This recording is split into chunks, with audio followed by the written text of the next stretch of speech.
atau diketahuinya akan jahat kelakuannya itu, maka lalu mati ia dengan tiada taubat daripada perbuatannya itu, maka mereka itu mati di dalam maksiat, lagi derhakalah mereka itu. Kalau dia duduk menuntut ilmu, duduk belajar, qasad niat dia tak betul kerana dunia, tiba-tiba mati, dia mati dalam keadaan dia buat dosa kerana dia duduk dalam dosa, bukan kerana Allah Ta'ala dosa orang. Derhaka mereka itu. Maka jikalau taubat mereka itu dahulu daripada matinya, sebelum dia mati dia sedar, aku niat selama ni tak betul, aku perbaru niat, renew niat, aku ni tak boleh silap dah ni, aku kena kembali balik kepada Allah Ta'ala. Aku kembali ni nak bagi aku mati, nak ikut perintah Allah, jadi orang soleh, nak mati lah iman, insyaAllah. Maka lalu diamalkannya akan ilmunya dengan amal yang soleh, dia sedaya diperhubungkan mereka itu dengan orang yang dapat kemenangan. Bukan dipergoyangkan, diperhubungkan mereka itu dengan orang yang dapat kemenangan di dalam dunia dan dalam akhirat. Jadi kalau kita bertobat, Allah silap, aku duduk main kat sini 3 tahun dah, niat tak betul. Contoh saja, kalau ada kan, aku niat kok boleh kawan jadi, aku hak mengaji tu tak buat, tak apa, boleh kawan, boleh makan-makan, ada umur seorang-seorang, baik kumai boleh kawan. Dunia tu kan, boleh kawan, boleh sembang-sembang, boleh mengata orang sikit-sikit, kan. Jadi dunia tu nampak, tiba-tiba kita tersedar, tak betul, kita tobat pada Allah, mati, Allah Ta'ala golongkan kita bersama dengan orang yang menang dunia dan akhirat. Itu kerana orang yang toyah, orang yang toyak, orang yang taubat daripada dosa itu seperti orang yang tiada berdosa. At-taibu minadz dzambi kama la dzambalah. Orang yang bertaubat daripada dosanya, dia seolah-olah tak pernah buat dosa, sebab Allah Ta'ala hapus buat, tak ada dalam tulisan. Di sekolah dia pakai sistem merit demerit. Tahu merit demerit? Cikgu banyak kan? Merit demerit. Kalau dia buat baik, kita bagi dia markah. Bintang ke, bagi 1 markah. Kalau dia buat masalah disiplin, dia pontes sekolah ke, dia lawan cikgu ke, kita bagi demerit. Itu sistem Islam tu. Hak malaikat. Dan tak terjam malaikat pun tu. Hak kita. Tak apa lah, kita buat baik. Merit. Jadi kalau kita ni bertobat pada Allah, dipadam orang demerit kita. Demerit kita padam. Makna dosa tu tak ada dalam catatan.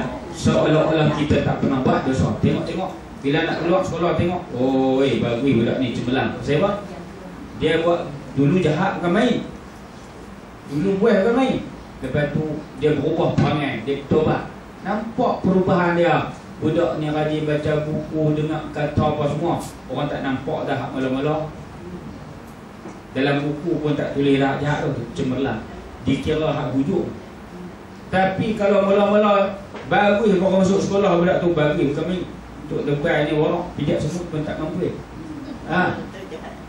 Tiba-tiba ni dari tingkatan 5, tingkatan 6, dia masuk dalam kantin, dia makan Milo, dia ratah Milo. Ni ada siapa-siapa yang anak dia mengaji SMKA, anak saya tu pengalaman budak. Dia masuk, dia ragai kat atas, dia bawa 3 orang makan Milo, lincin Milo. Jadi hak tingkatan 1, tingkatan 2 baik dulu orang tak nampak. Demerit banyak sangat ni, apa makan Milo lincin ni, dan sebagainya, contoh-contoh tu. Jadi dia tulis dalam buku dia. Mungkin dia tak tulis cemerlang, dia kata memuaskan. Bila memuaskan, dia nampak ada problem lah budak ni. Ataupun kalau teruk lagi tulis masalah disiplin. Jadi hak hujung tu payah. Bila nak bawa sorak tu, nak pi sorak keluar sekolah tu, nak pi tempat lain, payah dia ni. Dia ni padam bagi kerja ni rendah-rendah pasal apa, ataupun dia kerja-kerja boleh teruk sikit kat dia ni pasal dia masalah disiplin. Jadi contoh saja. Jadi kita pun sama. Allah Ta'ala kira hak hujung. At-taibu minadz dzambi kama la dzambala. Orang yang bertaubat daripada dosa, dia seperti tidak pernah buat dosa.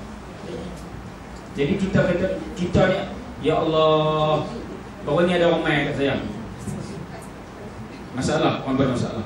Dia kata, Ustaz, saya ni memang neraka kan. Saya ni memang masuk neraka. Saya sembahyang pun tak sepakai. Saya baca Quran pun saya tak sepakai ni. Saya memang masuk neraka. Hak tu dah menghantui pemikiran dia. Dia nak sembahyang, dia kata, sembahyang memang masuk neraka. Lepas tu dia nak cari ketenangan, dia nak motor pergi mana-mana.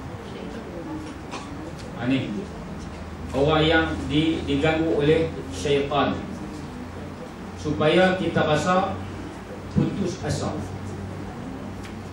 Putus asa. Bila rasa putus asa, tak mau bertobat. Tak mau bertobat, memang aku masuk neraka. Aku tak sembahyang, memang aku neraka. Habis tu. Tu la tai'asu min ruhillah. Jangan putus asa daripada rahmat Allah. Sebab Allah Taala Ghafurur Rahim. Saya bagi tahu kat dia, makcik kena terbang betul-betul. Dalam hidup kita, kita kena dua sayap. Makcik dah ni terbang satu sayap, tak naik. Makcik terbang dengan sayap, takut saya harap tak ada. Tidak, ulama kata kita nak hidup kena terbang dengan dua sayap. Sayap kena stabil, kanan dan kiri kita sama. Kalau tidak, sengit tak naik. Gaya nak terbang tak naik. Khauf dengan rajak kena ada. Khauf, takut, rajak, bukan rajak bohlam. Rajak, harap kena ada. Jadi tuan-tuan, insya-Allah kita berkongsi nanti dekat tu lah. Kita sambung akan datang. Walaupun tak habis tu, jadi ada kat tu. Kita ambil sikit, kita rajak balik. Ada soalan kalau ada? Ada apa-apa soalan?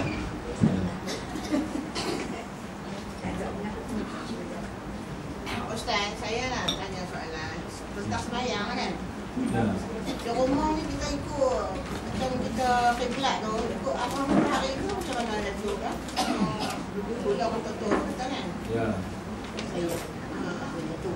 Macam mana sembahyang ikut kiblat tu? Ikut macam mana? Kita sembahyang pertama sekali, kiblat kita ialah Kaabah, Mekah lah. Okay. Kedudukan kita di tanah Melayu di Malaysia ni, kita kata arah matahari jatuh. Tapi matahari jatuh dia berubah. Kita kalau ikut matahari dia berubah ikut bulan. Kadang-kadang 20, kadang-kadang 5 bulan ni duduk tahun ni sikit. Kita tak boleh ikut matahari. Itu kita kira arah yang kita nak cari kiblat tu mudah.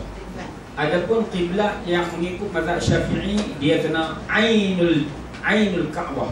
Ainul Kaabah makna kena ukur betul-betul. Kalau tuan-tuan ada benda ni datang ni, dia ada tanah kiblat kan. Arah betul-betul tunjuk. Kena cari. Dia rumah kita kena cari arah kiblat yang betul. Tengok kompas dah, ataupun kita tengok orang lama dah di daerah kawasan tu, masjid, tengok masjid kuat betul-betul. Mazhab Syafi'i dia kena ain. Kalau mazhab Hanafi dia kira, dia tak kira ainul qiblah, dia kira jihatul qiblah. Jihad ni, kalau kita duduk dalam Masjidil Haram tu pun, Kaabah duduk sana. Kalau mazhab Syafi'i tu Kaabah kan, dinding tu, saya kena halau sana, betul-betul. Kalau saya halau kat situ, batal sembahyang saya. Tapi mazhab Hanafi tak apa, kira betul lah juga, belah halau sana lah. Tak apa lagi, walaupun Kaabah situ. Sini. Jadi kalau nak cara Hanafi, mazhab Hanafi, ikut matahari jatuh tu kira okey lah, walaupun dia berubah sikit-sikit. Tapi kita masih Syafi'i, kita ambil Syafi'i lah. Makna kena ainul Kaabah, betul-betul kita ukur sebelah tu. Kalau kita lari sikit waktu, kalau tak cik lah. Kalau begitu lah, tak boleh begitu, batal. Jadi cara ukur dia, kita ada kompas, ataupun kita tengoklah jiran sebelah rumah kita dia lama dah, ataupun tengok masjid, kita berikhtiar untuk mencari arah kiblat tu wajib. Tak boleh kita hantam saja ikut. Tak boleh. Kadang-kadang kita duduk taman tu lama dah, tapi pakai agak-agak tak tanya orang, tak ukur apa. Itu masalah. Kita kena sepakat dalam kampung, dalam taman tu sepakat arah kiblat macam mana? Tanya rumah orang yang rukuk, tanggungjawab surau ataupun masjid tempatan tu orang yang kita kena sepakat rukuk kiblat. Kiblat kita hak mula duduk dalam kampung tu surau dulu. Lepas tu ikutlah surau tu, insya-Allah betul. Kalau surau mula-mula rukuk tak betul, sebab tu kita kena rukuk nak buat surau, buat masjid, kita kena tanya kepada jabatan agama yang dia ada kontak dengan orang-orang yang akan diukur kan. Jadi kita kena ijtihad dia panggil, mencari arah yang betul. Allah Subhanahu.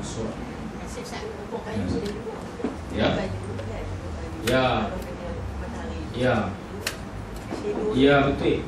Ukur kayu letak betul-betul, kayu kena betul, dia ada masa dia, ada tarikh dia. Tarikh dia baru ni bulan 5 tu.